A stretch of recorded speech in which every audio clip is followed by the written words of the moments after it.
7 number কুৱেশ্যনটোলৈ আহিছোঁ আমি এখন খেলপথাৰৰ চাৰিওপিনে এটা বৃত্তাকাৰ পথ খেলপথাৰখন গাড়ীৰে এবাৰ ঘূৰিবলৈ সোনিয়াৰ 18 মিনিট লাগে য'ত একেটা ঘূৰণতে ৰবিৰ লাগে 12 মিনিট ধৰা তেওঁলোকে একেটা বিন্দুতে একে সময়তে আৰু একেটা দিশত যাত্ৰা আৰম্ভ কৰে কিমান মিনিট পিছত তেওঁলোকে আকৌ আৰম্ভণিৰ বিন্দুত লগ লাগিব বহুত ভাল কুৱেশ্যন আৰু ইম্পৰ্টেণ্ট কুৱেশ্যন এইটো বুজিবলৈ চেষ্টা কৰিম দেই আমি কুৱেশ্যনটো বুজিবলৈ চেষ্টা কৰোঁ যে এখন বৃত্তাকাৰ পথ আছে এনেকৈ ঠিক আছে এটা বৃত্তাকাৰ পথ আছে আৰু এই বৃত্তাকাৰ পথটোত দুখন গাড়ী ঘূৰিব এখন গাড়ী কাৰ এখন গাড়ী সোনিয়াৰ আৰু এখন গাড়ী কাৰ আছিলে এখন গাড়ী ৰবিৰ আছিলে এখন গাড়ী আৰু এখন গাড়ী ধৰি লৈছোঁ হ'ল এইখন ৰবিৰ গাড়ী এটা কথাটো হ'ল ইহঁতি এই পইণ্টটোৰ পৰা ধৰি লৈছোঁ পইণ্টটো এইডোখৰতে আছে এই পইণ্টটোৰ পৰা সমানে ইয়াৰ পৰা ষ্টাৰ্ট কৰিব গাড়ী দুখন এই পইণ্টটোৰ পৰা যাব এতিয়া ধৰি লৈছোঁ ইয়াত কুৱেশ্যনটো দিয়া আছে যে ৰবিক সময় লাগে কিমান বোলে 12 মিনিট আৰু সোনিয়াক সময় লাগে 18 মিনিট ইয়াৰ পৰা এই ডাটাখিনিৰ পৰা এটা কথা গম পালোঁ যে ৰবিক খুব কম সময় লাগে মানে মই যদি ধৰি লওঁ ৰবিয়ে যদি 60 কিলোমিটাৰ স্পীডত গৈছে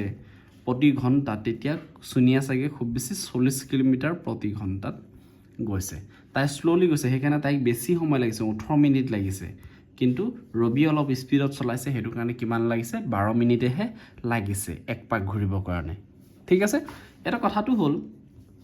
যে ইহঁতৰ গাড়ী দুখন এই যি দুখন গাড়ী আছে এইখন ধৰিছোঁ ৰবিৰ গাড়ী আৰু এইখন ধৰিছোঁ আমাৰ সোনিয়াৰ গাড়ী এই গাড়ী দুখন একে সমানে ষ্টাৰ্ট কৰিব এতিয়া এই লাইনডালৰ পৰা একে সমানে ষ্টাৰ্ট কৰিব ইহঁতৰ কিন্তু স্পীডটো এইটো ধৰণেই আছে হ'ল এতিয়া এইখন সোনিয়াৰ গাড়ী আছিলে এতিয়া যাহাই ইহঁতি ইয়াৰ পৰা ষ্টাৰ্ট কৰিব গাড়ী দুখন কুৱেশ্যনটো মতে এইটো সুধিছে যে ইহঁতি কিমান সময় পিছত আকৌ আৰম্ভণি বিন্দুত লগ লাগিব তাৰমানে কি বুলি কৈছে যদি এই গাড়ী দুখন ইয়াৰ পৰা যদি সমান সময়ত যদি ওলাই গুচি যায় ইয়াততো ৰবি গাড়ীখন একেবাৰে আগত থাকিব সোনিয়া গাড়ীখন ক'ৰবাত নহয় ক'ৰবাত থাকি যাব এতিয়া আমাক এইটো সুধিছে যে এই গাড়ী দুখনে ঘূৰি ঘূৰি ঘূৰি কেইপাক ঘূৰাৰ পিছত বা কিমান সময় পিছত ঘূৰি ঘূৰি এই একেটা বিন্দুত একেলগে লগ লাগিবহি সেইটো কুৱেশ্যন কৰিছে ঠিক আছে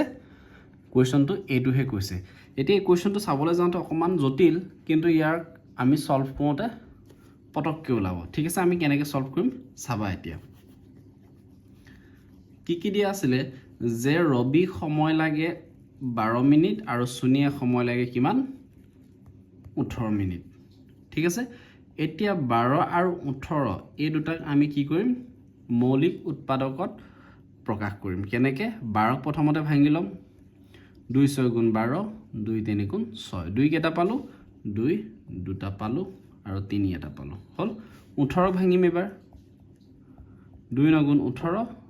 3 3 গুণ 9 2 এটা পালোঁ আৰু 3 দুটা পালোঁ ঠিক আছে এতিয়া এই সংখ্যা দুটা আমি কি উলিয়াব লাগিব লসাগু উলিয়াব লাগিব কি উলিয়াব লাগিব লসাগু 12 আৰু 18 আমি কি উলিয়াম লসাগু কেনেকৈ উলিয়াইছিলোঁ যে যিটো কমন নাম্বাৰ থাকে ইয়াত কমন নাম্বাৰ 2 2 আছে ইয়াতো 3 3 আছে এই কমন নাম্বাৰটোৰ ডাঙৰ সংখ্যাটো ল'ব লাগে লসাগু ডাঙৰ নাম্বাৰ মানে ইয়াত 2 টু দি পাৱাৰ 1 হে আছে ইয়াত 2 টু দি পাৱাৰ কিমান আছে 2 আছে তাৰমানে আমি এই ডাঙৰ সংখ্যাটোহে ল'ম 2 টু দি পাৱাৰ 2 ইনটু ইয়াতো এটা কমন নাম্বাৰ কি আছে 3 আছে ইয়াতো 3 টু দি পাৱাৰ 1 ইয়াত 3 টু দি পাৱাৰ 2 তাৰমানে আমি ডাঙৰ সংখ্যা এইটোকেহে ল'ম 3 টু দি পাৱাৰ 2 এনেকৈ 2 স্কোৱাৰ মানে 4 ইনটু 3 স্কোৱাৰ মানে 9 4 9 গুণ কিমান 36 তাৰমানে এই গাড়ী দুখন কি হ'ল যে ইহঁতি যেতিয়া ষ্টাৰ্ট কৰিব কোনোবা এটা পইণ্টৰ পৰা গাড়ী দুখন একে সমানে যেতিয়া ষ্টাৰ্ট কৰিছিলে আহি কেইবাপাকো ঘূৰাৰ পিছত ইহঁতি 36 মিনিটৰ পিছত ইহঁতি কি কৰিব যে এই আৰম্ভণি বিন্দুত আকৌ লগ লাগিব ঠিক আছে আমি কেনেকৈ লিখিম যে কেনেকৈ লিখিব লাগিব আমি যে ইহঁতি কিমান মিনিটৰ পিছত যে ৰবি আৰু সোনিয়া 36 মিনিটৰ পিছত আকৌ আৰম্ভণি বিন্দুত লগ লাগিব ঠিক আছে ওকে এনেকৈ লিখিবা হ'ব